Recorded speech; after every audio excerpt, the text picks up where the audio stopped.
Question number 3, David Shearer. Thank you, Mr Speaker. To the Prime Minister, does he have confidence in all his ministers? Right Honourable Prime Minister. Mr Speaker, yes. Supplementary question, David Shearer.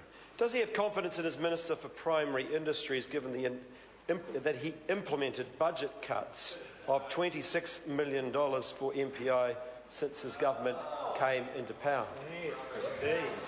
Right Honourable Prime Minister. Mr Speaker, yes, I have complete confidence in this Primary Industries. Order. Supplementary question, David Shearer. Did his government cut the budget for food safety from $95 million in 2008 to just $85 million this year, or $20 million in real terms? And if so, has this had any impact on our ability to detect and respond to food safety questions?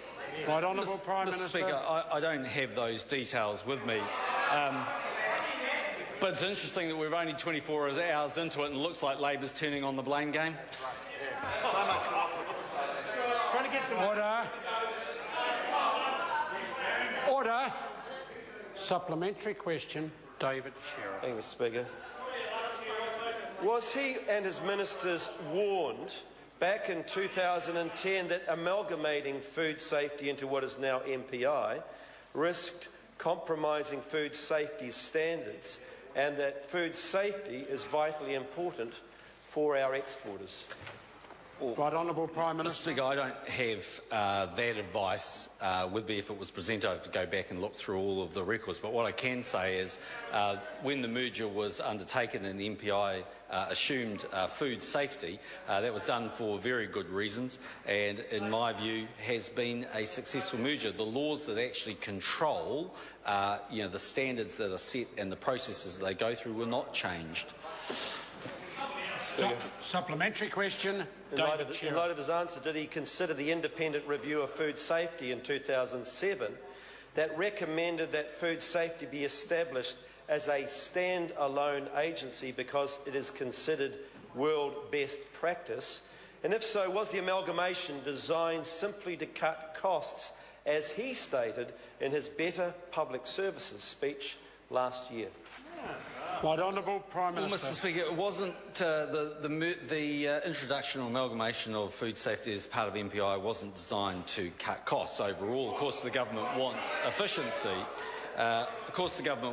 Efficiencies overall, and no, we didn't consider the 2007 report that would have been commissioned by Labor. What we did do is take a series of advice, and that advice supported the moves that the government took. Speaker. Supplementary question, David Shearer. Thank you, Mr Speaker. Given that under the 1999 Animal Products Act, any producer, processor, transporter or exporter of animal products must disclose any relevant information that would compromise the integrity and reputation of New Zealand exports, does he believe Fonterra complied with the law in the way that it responded?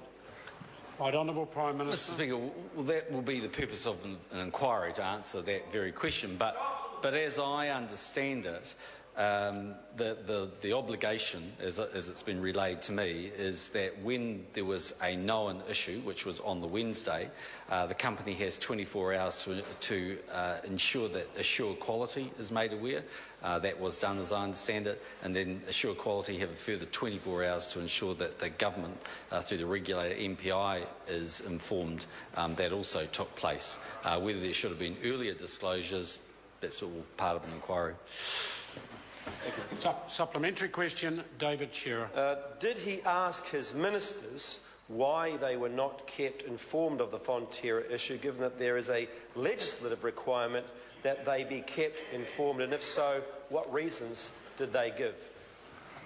Right Honourable Prime Minister. Mr Speaker, to the best of my knowledge, they were kept informed. At 12:35 on Friday, MPI was advised, I assume by Fonterra, that there was an issue. At that point, they've been fully advised as and when information has come into Fonterra to the best of the knowledge that the government has. Supplementary question. Supplementary question, David Shearer. Does the Prime Minister have confidence in AssureQuality, given that they gave a clean bill of health to the dairy plant responsible for the contamination? Right Honourable Prime Minister. Well, Mr Speaker, we'll need to go back again as part of an inquiry and look at all of those details. I'm not going to jump to conclusions yet, but if the question was to be posed the other way around, have I seen any advice that would indicate that I shouldn't have confidence in AssureQuality, then the answer is, to the best of my recollection, no, I haven't seen that advice. Question number 4, Paul Foster-Bell. Kia ora.